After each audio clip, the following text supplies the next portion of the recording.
from home, and my dogs may mobilize on the road.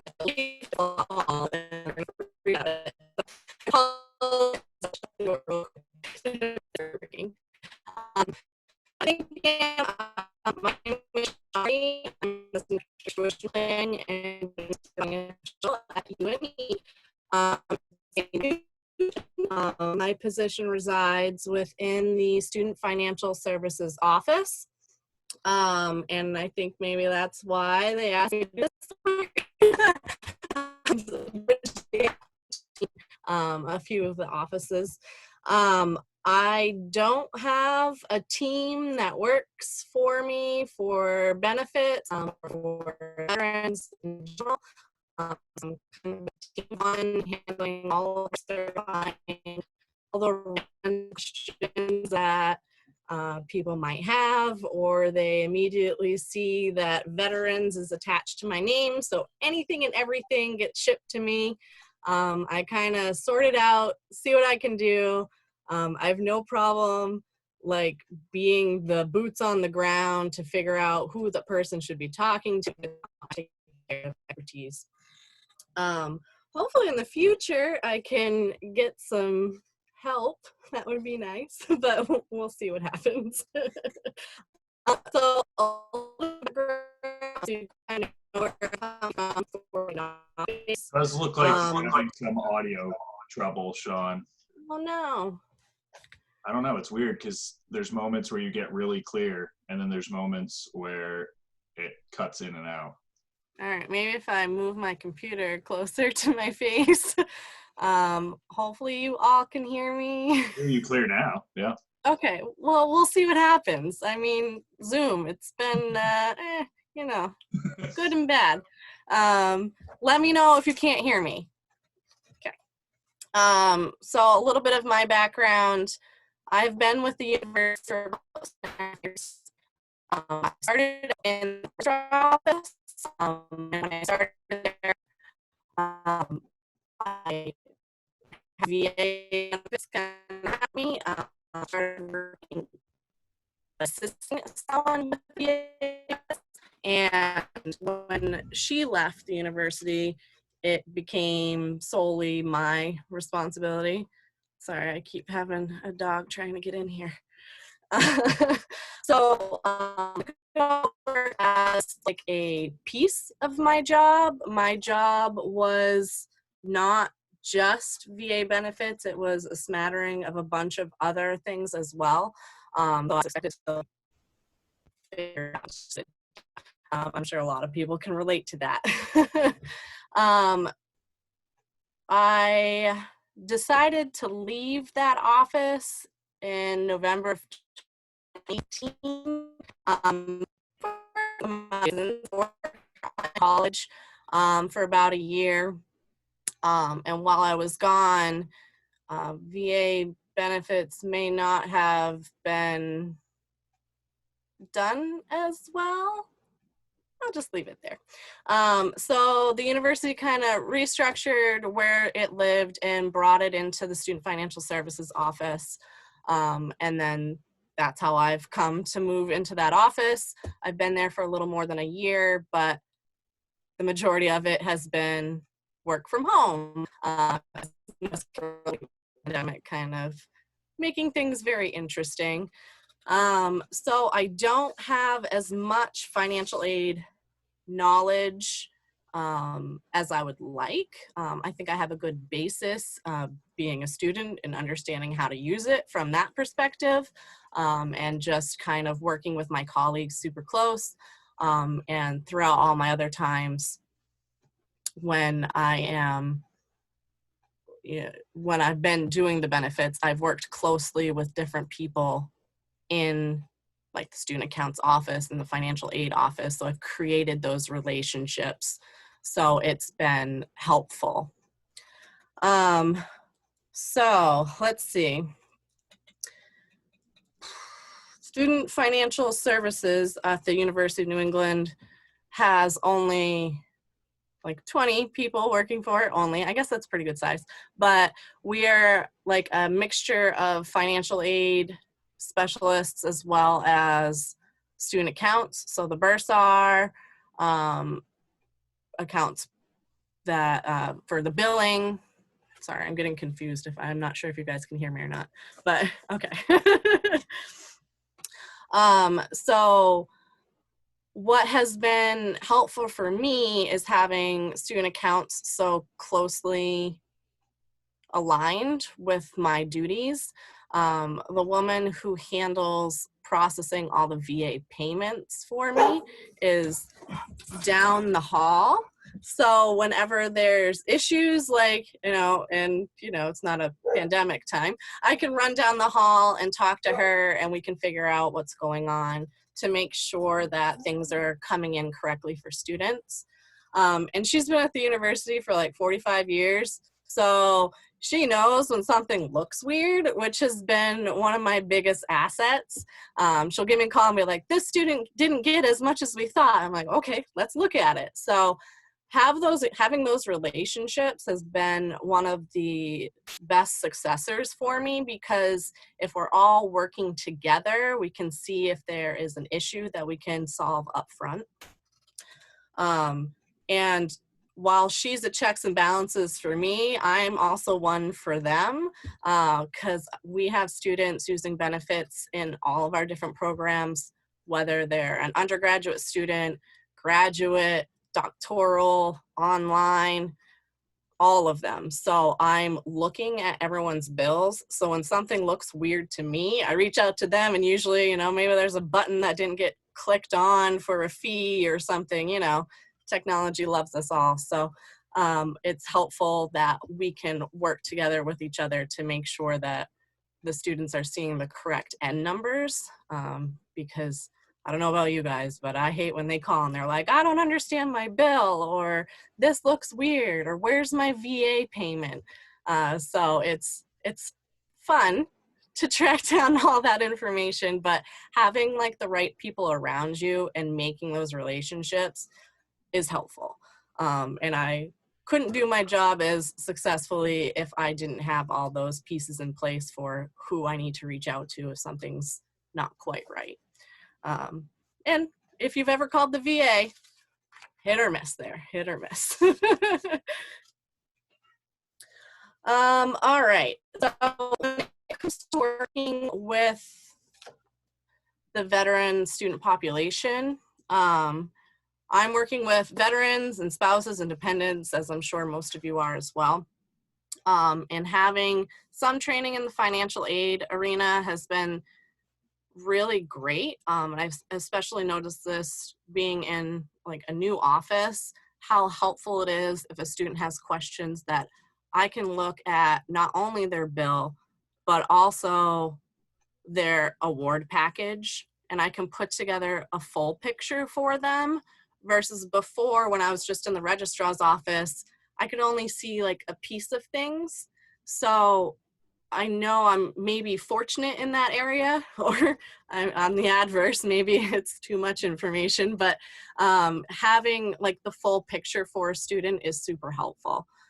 Before, I would just get a financial aid person in the room with me and we would sit down and push our numbers together. Now it can kind of be that one-stop shop for the veteran student. Obviously, there's always some intricacies with financial aid, so I might need to bring in someone who, can put together some of the pieces for certain parts, especially for dependents who maybe are selected for verification and all of those fun things. So it's always interesting. I guess I'll leave it at that. But having my hand in the financial aid pot helps. I know that's not always going to be the case for everybody, but create the relationship where you can get those people on board, and it really helps. That being said, I would really consider an SCO as like a hybrid type of position. They might lump us into certain offices, but we really have to work for the student with our hands in many pots. So trying to figure out where someone that does our job lives in a administrative structure is very difficult. I think I'm fortunate that I know how to run degree audits and transcripts from my times in the registrar days, and I have access to that information, but not everyone does. So I think it's, I can tell you how I do things, but I might have more access than somebody else does. So you'll really have to figure out what you need and do what I do and just be really a squeaky wheel until you get what you want.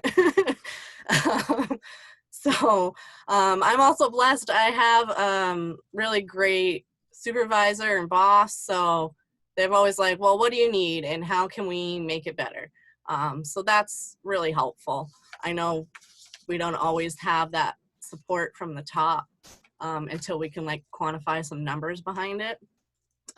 What I just started doing, and I don't have a whole lot to share of it right now, but I've started pulling all the numbers of the money associated with VA coming in through the front door so I can hand it up and say, this is what I'm dealing with. And it's not just, the Chapter 33 payments coming in, it's the tuition assistance, it's the ROTC, it's the HPSP. What's all the numbers? So when you can show the number around the work you're doing, it helps you with the people upstairs. So you can show them like, this is a population that we need to pay more attention to. All right. I think I got a little off track. Apologize. If you ever have any questions or want me to address something specifically, just say so.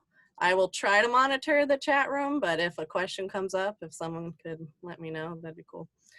All right. So University of New England is a nonprofit private institution. So how I do things might differ from our public institutions because there's a couple big differences, I would say. The public schools have the Maine state tuition waiver, which I'm not a part of. I'm private, so I can't really speak to any of that information, but I'm sure if there were questions, some of my colleagues might. I'm looking at you, Lori. That waiver certainly helps the spouses and dependents if they qualify. So I don't have to take into account that information. So maybe it's easier for me to process some benefits in some ways, but I know it's a great program, and I believe students have to complete the FAFSA in order to, yes, okay, cool. So FAFSA is usually like the best way to start a conversation for finances anyway. Like, get it even if you're not sure if you need it, especially with a lot of my students. They don't always qualify for anything per se, but I always tell them to complete it because in the off chance that you need a couple $1,000s of loans or something, you already have that set up and in place. It's better to do it and not need it than have to be scrambling. So I think that's one of the biggest differences. We also, as a private institution, are held to the tuition and fees cap set by the VA. So if you're looking at like our undergraduate programs or even our graduate programs, or especially our graduate programs, we cost more than that cap. So our students are not getting the debt-free experience. They are getting a good chunk of help, but they're still out of pocket for these students. We are a yellow ribbon school, so we can offset some of that gap where the cap is met. But despite all of my well-written proposals, I haven't been able to get our match boosted yet. And with this pandemic, really kind of threw me a loop with trying to get that even increased for the coming year. So we'll see.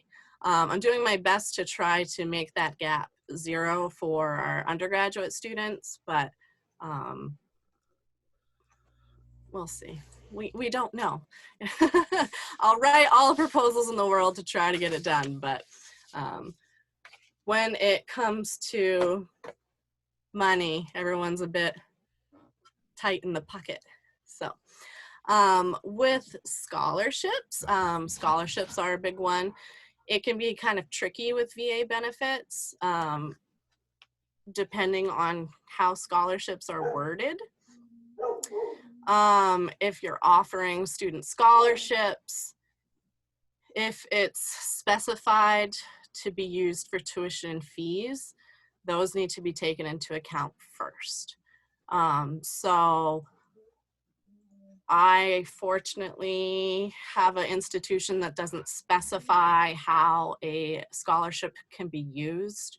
So I don't have to look at those scholarship monies first. I can go as planned, and then, you know, they can use that scholarship money for room and board fees. That's what they typically end up doing with it. And it's helpful to not have that constraint. If they switched it up and changed the wording, I would be grumbling for sure. Or if you're at an institution that offers scholarships that is specific to tuition and fees, you kind of have to take that number off of the top. For those of you that don't certify or know what I'm talking about, I can give a little example.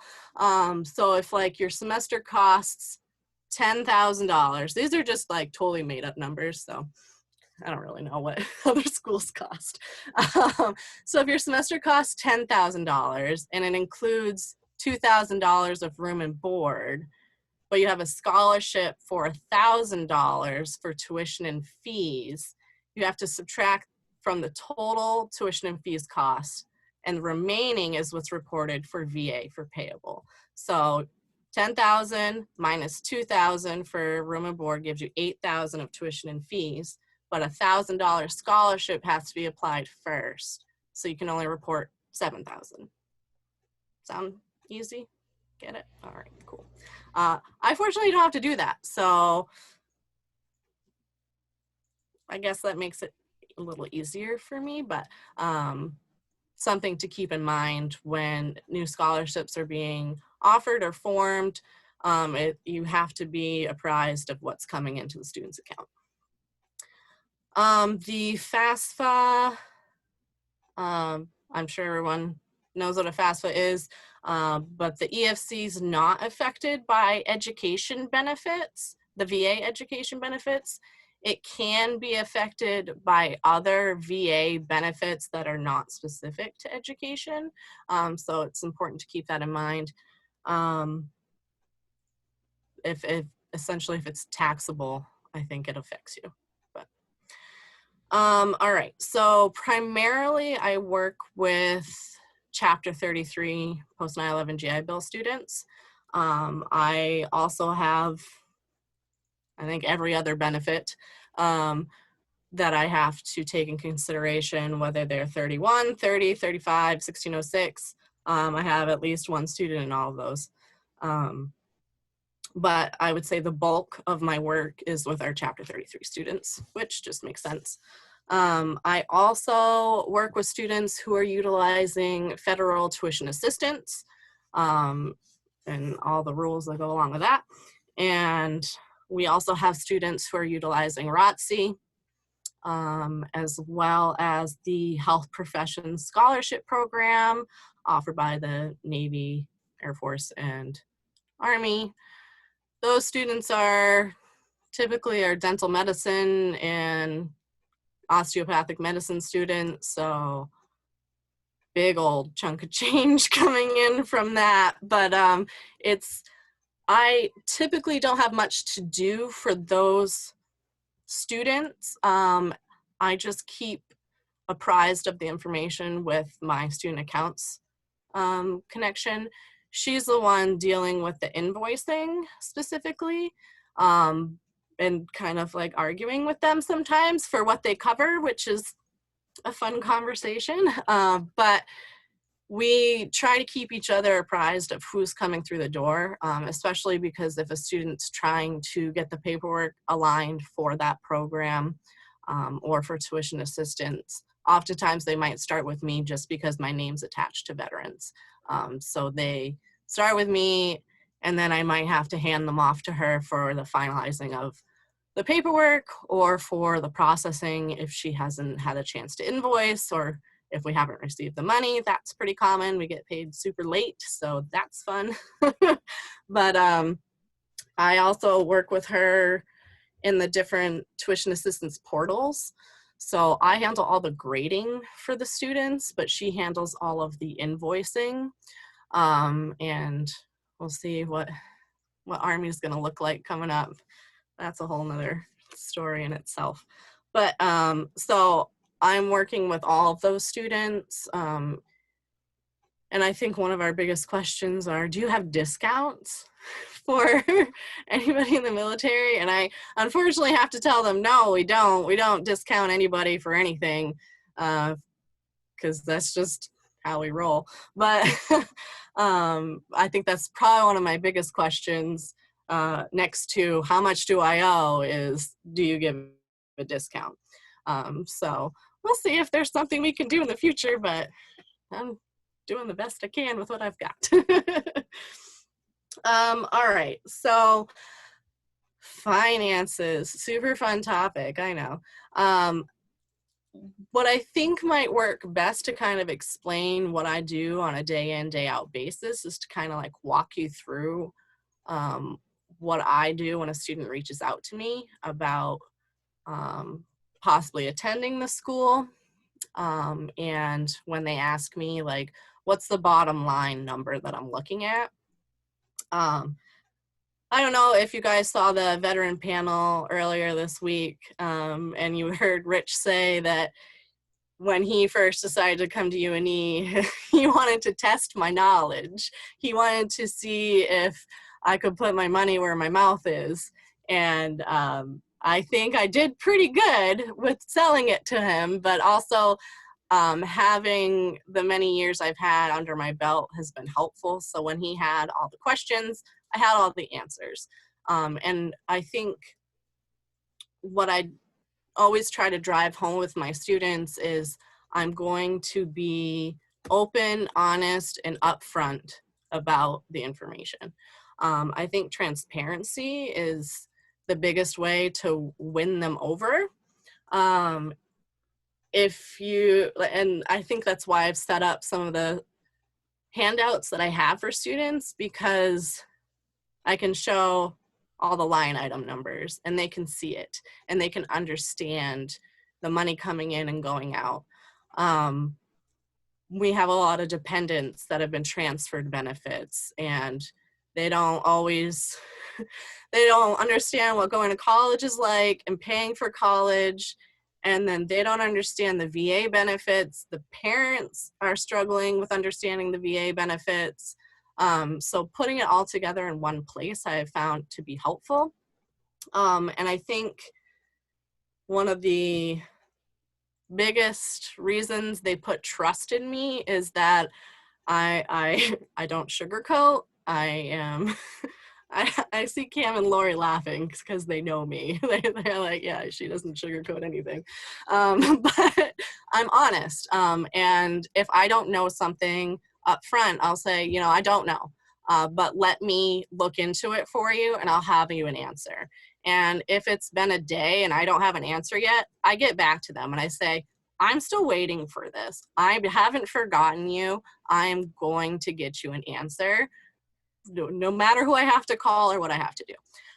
So I think one of the things I keep in mind, I heard this acronym from someone, and I don't know if it's a military related acronym. I am not military. People have told me I probably should have been, because I'm like, I've got my act together.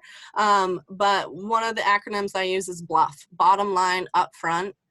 They want to know the numbers. And if you can show that up front, show them what they need to know, they can take that information back and determine, is this school right for me? Is this program right for me? Are these people right for me?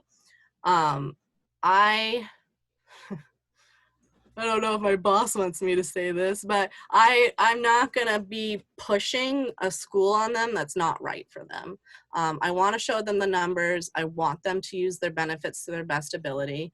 And UNE might not be the best fit for everybody, and that's fine. We all have a good fit somewhere, but we all have to figure out what our fit is. USM could be the better fit for the student, or maybe a student looking at USM, they're a better fit at UNE. You don't know. You just give them the information and let them make their determination.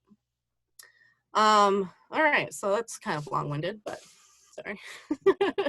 Any questions so far? No? Okay. So why don't I go through an example of a student? I'll use like a 4-year degree-seeking undergraduate, Chapter 33, 100% approved for Yellow Ribbon, with like all the months that they can have as an example, because I think that's probably one of the more relatable students for everyone. When they reach out to me, if they are the veteran, or actually in general, I always tell them FAFSA first. Do the FAFSA, and then have you applied for benefits? And a lot of times you get like these big deer in the headlights, like, what do you mean I have to apply for these benefits? And you're like, oh no, you need to do that soon, because the VA has to look at all this information, and we all know that they take their time. So those are like the two biggest things that I try to cover with them up front. Especially if they're trying to get into a program quickly, you need to make sure that they have their VA application in, whether they're a transfer of benefits or if they're the veteran themselves. A lot of people, if they're a transfer of benefits, they're like, oh, well, they transferred me the benefits. I'm like, cool, you still need to apply to use them. So I think that's often a disconnect. They think it's been transferred, so I'm good.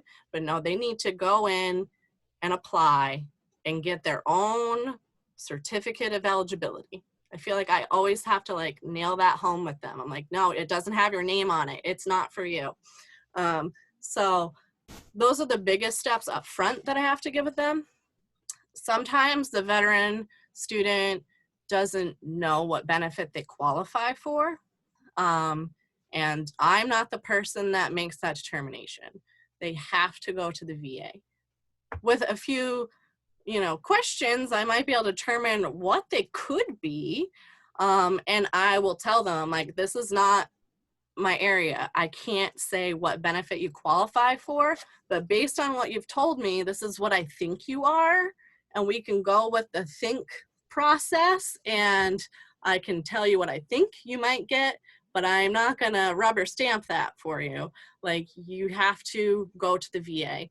And if they say, yes, that's it, that is what you are, excellent, let's continue with the conversation and get you the correct information. So if they don't know, they have to go to the VA. I have to always drive that point home. And they're not, it's hit or miss when you call on the phone. Let's be honest. It is what it is. Some of those specialists are awesome. So, that's it. But, all right. So say they have done all those things. They're approved. They've got the COE. Awesome. When they have that certificate of eligibility in hand, and they are, for the sake of this example, the veteran student not on active duty, usually their next question to me is, tell me about Yellow Ribbon. So I have to explain that program out to them. We match up to $5,000. So we'll kick in up to $5,000 and the VA will match that. And that still doesn't meet the gap for a spring semester for students. And I do have an example I can share with you to show you more what I mean. But they immediately hear it as a scholarship, and like, I can just get this money whenever I want this money. So I have to explain to them it only kicks in after that cap is exhausted. So after you've hit that cap, that's then when Yellow Ribbon can step in to help fill the gap. You can't be on active duty for it. That's going to change eventually. I don't have the data on top of my head. Cam probably knows, but no, you don't know either. But so with Culmary, they made some adjustments to Yellow Ribbon, so it's expanding it a bit, which is fine. I just have to remember when that happens. And increase the amount of slots I have. Every year, the VA will send out information about Yellow Ribbon, and if your school participates in it, you can make increases or adjustments to it at that time, or if your school doesn't participate in it, you can get into it. I have been trying for years to get it increased for us, but we'll see what happens. So essentially we have about 30 spots for students. The biggest questions they ask me about it is, can I get a spot? And I don't think I've ever have to tell anyone no. So that's been good. But I always have to explain it to them. They just assume they can get the money whenever they want the money, and that's just not how it works. Let's see. For them to secure a spot with me, they have to have been admitted into a program. So this is like if they're a prospective student asking me about it, they have to be admitted into a program and provide me proof of their benefits. And with that, I will add them to my Yellow Ribbon list.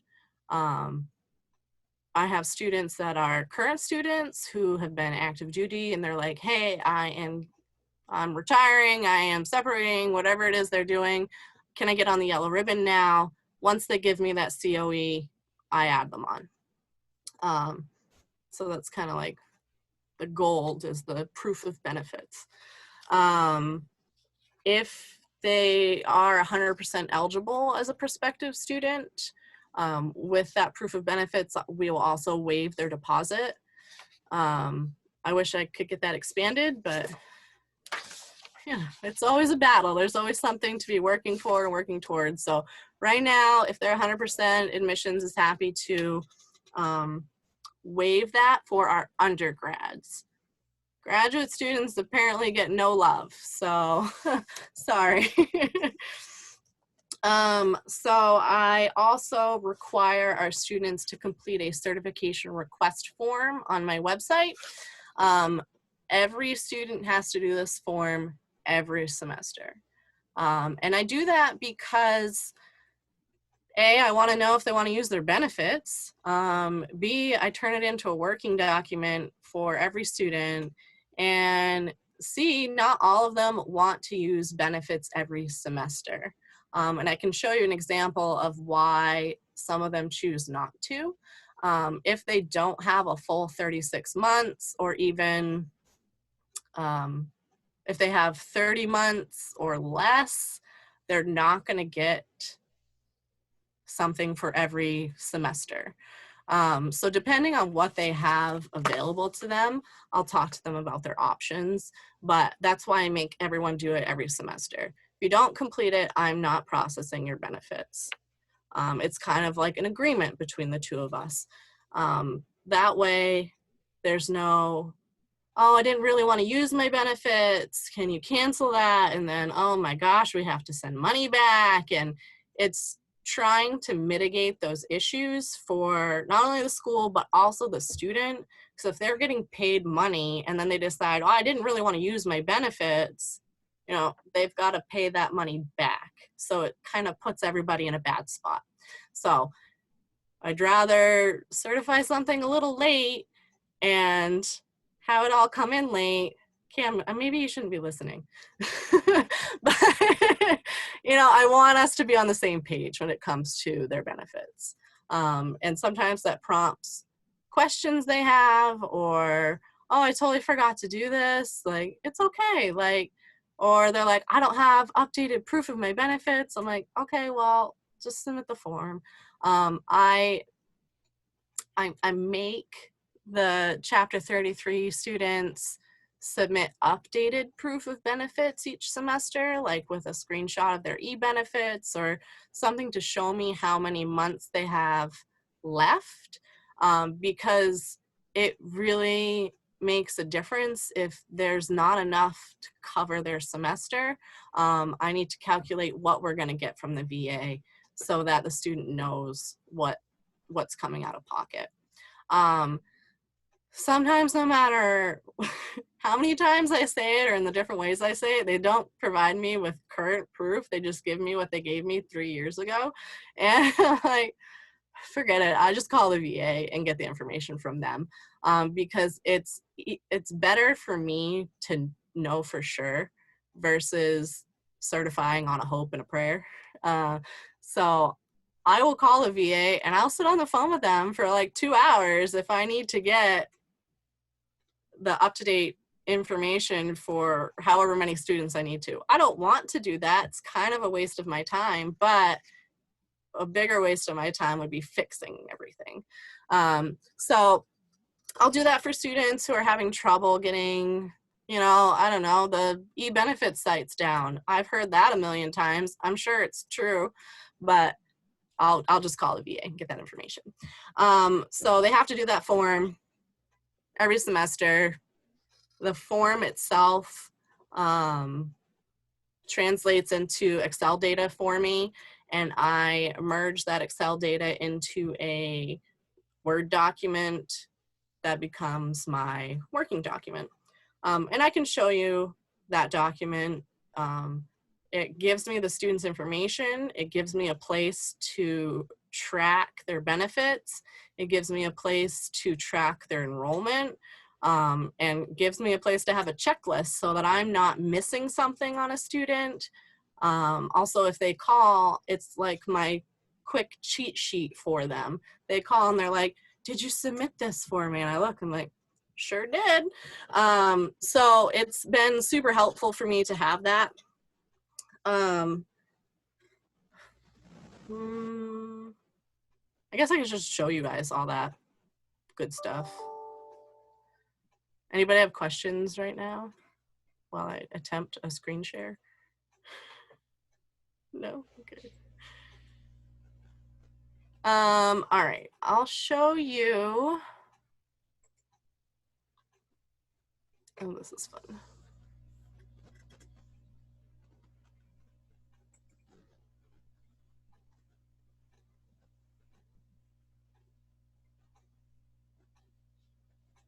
I literally don't know what you guys are seeing. I think we see pretty much your whole screen. So up front is your certification request, and then there's some Excel spreadsheets behind it. Perfect. All right. Can you see that okay? I'm getting some, okay, cool. So this has my information on the top. So, oh, you're gonna know how old I am. Darn. Okay, well, forget it. All right, so the top section, that is what, oh, sorry, I have a dog whining at me from the other side of the door. The top section is what comes in from their form. Some of the sections are required, some are not. I try to pay attention to this area if they're using tuition assistance. You can use tuition assistance if you're Chapter 33, but you have to subtract that from the tuition and fees, so that's fun. I'm realizing if I share, I can't see the chat, so if someone has a question, just let me know. Can you hear my dog whining? It's really pitiful. Okay, good. He's like the biggest like baby, but he's supposed to be one of those tough dogs. He's not tough at all. All right, so top section is what comes in from the students. And then these middle sections and this bottom section are kind of like my working items.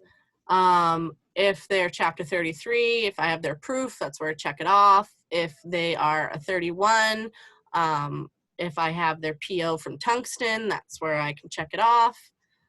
My process is in the center. I'm a banner school, so these acronyms probably look ridiculous to some people, and they sound even more ridiculous when you're like, oh, I need to look at this suggestion file. Like, I don't get it. I also worked in a PeopleSoft school, so if you're a PeopleSoft school, I'm sure this looks really weird. But anyways, so the process is like this first screen is where I check their enrollments. I see what they're enrolled in, and as I'm doing that, I'm filling in this bigger section down here of all the courses they're enrolled in, the credits, the term dates, the part of term, the campus, Biddeford, Portland, or online. And then this is where I fill in if it fulfills a degree requirement. So I'll check the degree audit next because that makes sense. So I check the degree audit, I see what fills in. Oftentimes I have to reach out to a handful of students saying, hey, why are you enrolled in this course? Like underwater basket weaving is not a part of your degree program. So what you doing? So a lot of times like they need to do a substitution or the degree audit's wrong. That happens. It's fun.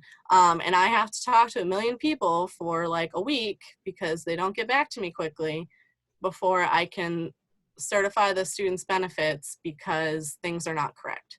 I always take the time to do it and get it done right. Not only for the degree, for the compliance audit, but also because at the end of the day, when they are running degree audits for graduation, if it's wrong, the student can't graduate. So I'm kind of like another checks and balances for them. You know, maybe the advisor didn't complete a piece of paperwork for a substitution. All these things kind of play together. So I will reach out to anybody. If your name's attached to that student, I'll reach out to you and figure out what's going wrong. I feel like advisors don't love it when my name comes across an email. So I was like, hey, what's this? I need to know more about this. So I try to really get it done. A lot of the students are great. They'll tell me like, I have a substitution form. I'm waiting for the registrar's office to process it. Okay, I'll give you a few days. We'll see what happens.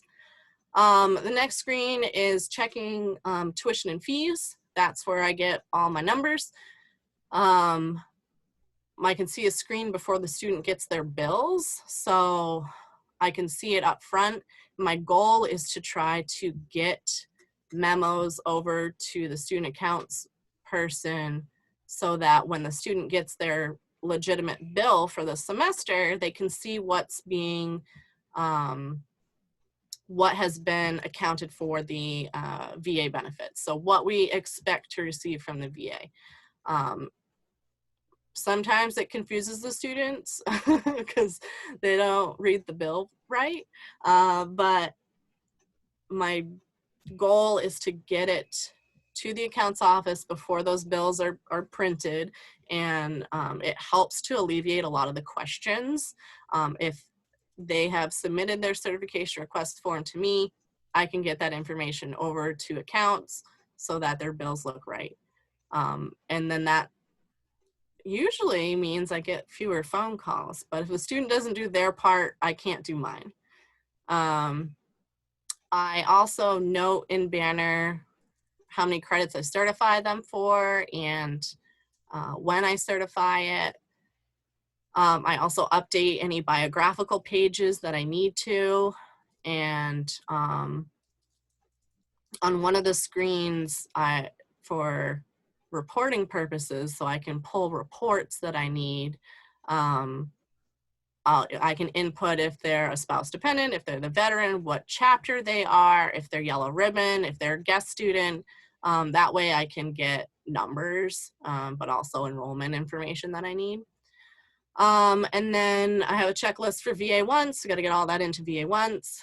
We do the dual certification, so I get all the information in first without tuition and fees for Chapter 33 students.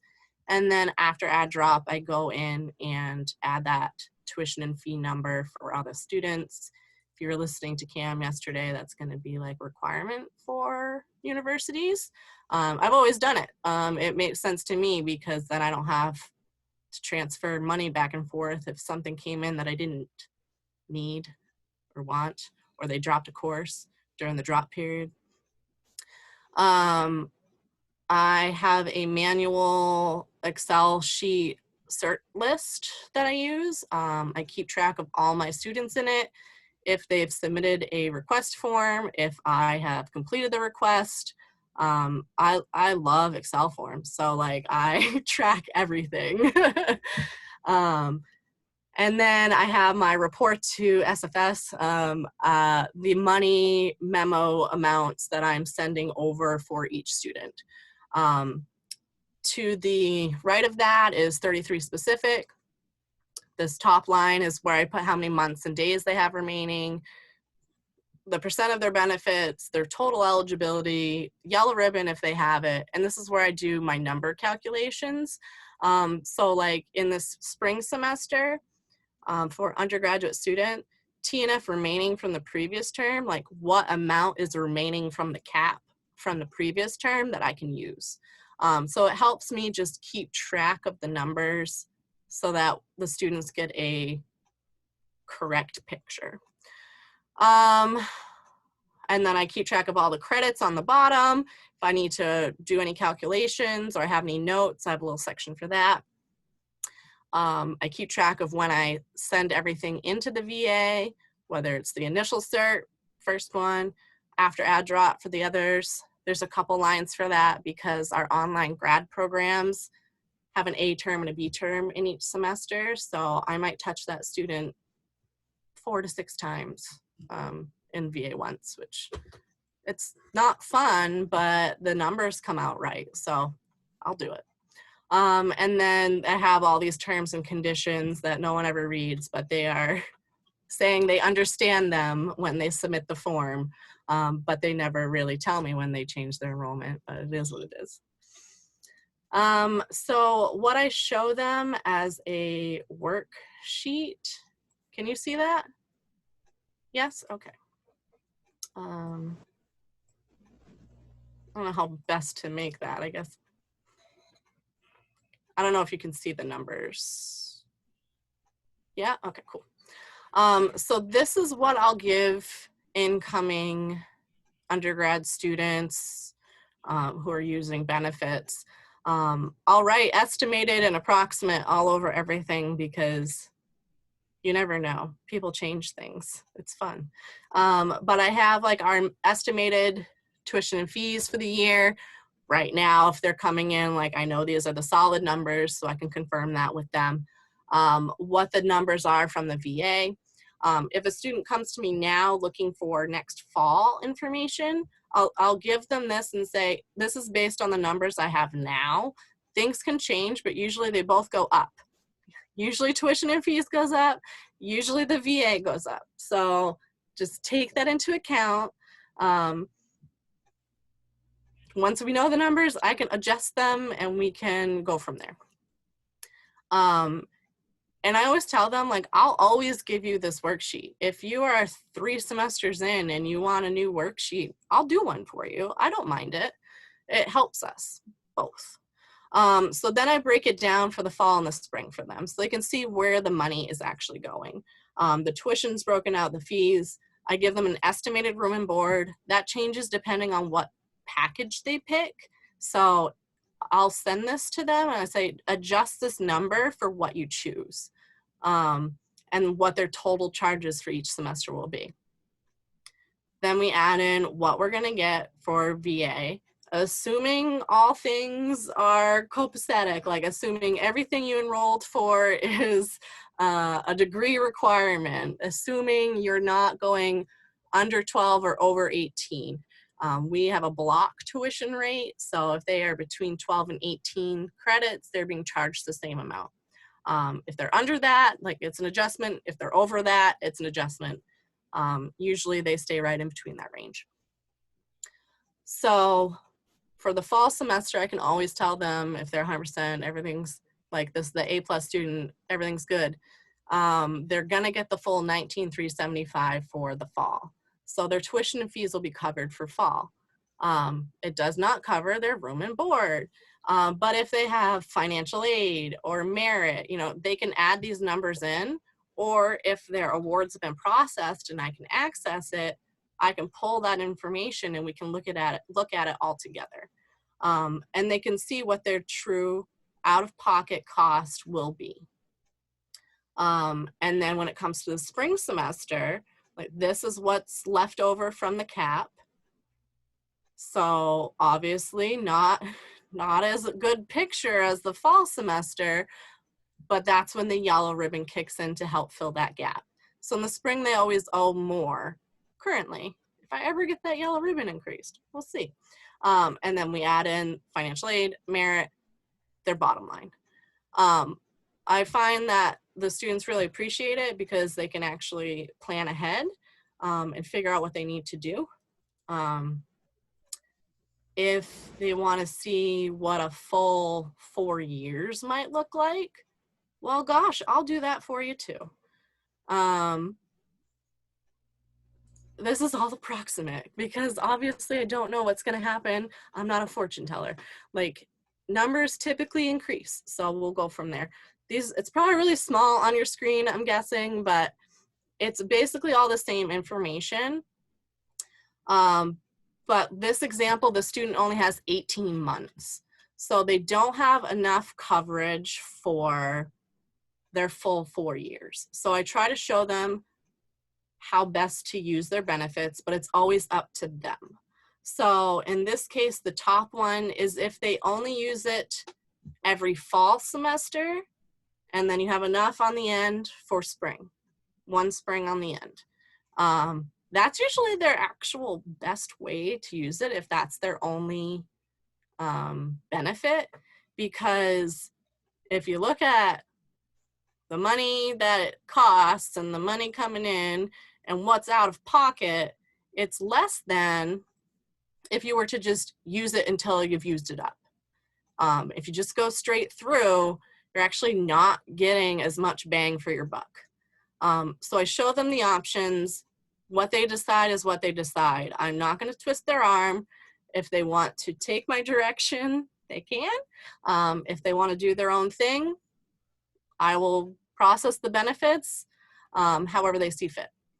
Obviously, their numbers might change if they're getting more aid, more scholarship, not staying on campus. There's a lot of factors, but this at least gives them a place to start.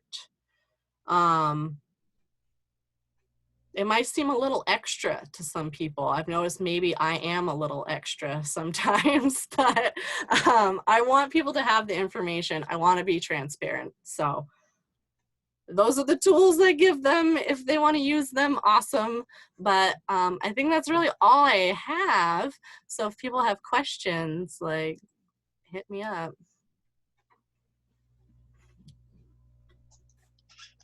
Sean, can you share those documents with me and I can share that with folks afterwards? Because I think a lot of people are interested in that. And it's not really a question, but I know there are at least a handful of school certifying officials in here. One thing I want to point out that I love about her certification worksheet is that I've gone for a compliance survey and maybe the student didn't change credit hours, but they changed a class for something that you would not have certified, something that's not good.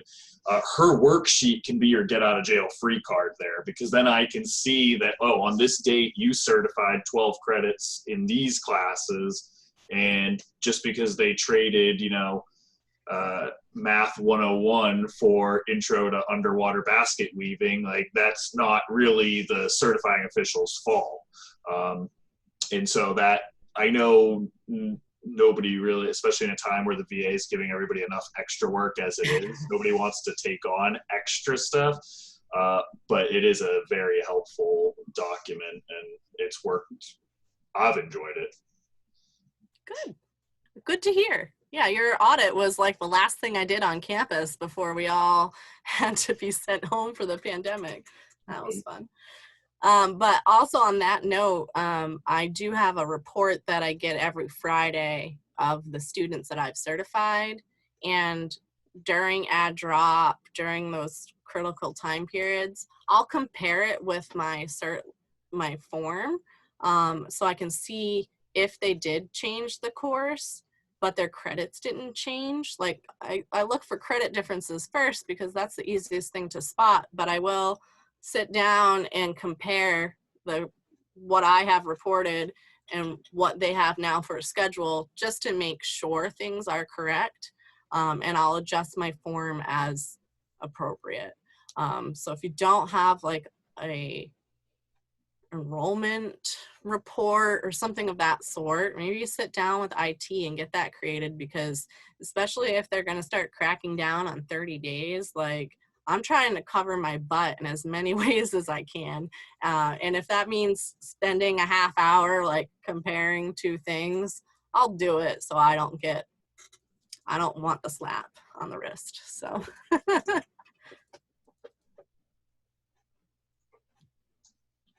And then just being mindful of time. I know we're kind of at the time limit, but did anybody have any quick questions they wanted Sean to address? did I bore you all to death? I was worried I wasn't going to take up a full hour, so there's that. No, you did great.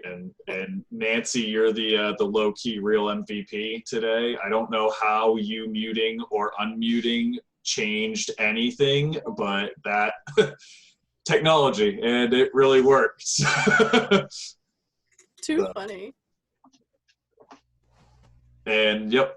So Allison just dropped into the chat bar the evaluation, and I know we have a link coming for our next and final session, which is Veterans Upward Bound. So thanks everyone for attending, and I hope we'll see you this afternoon.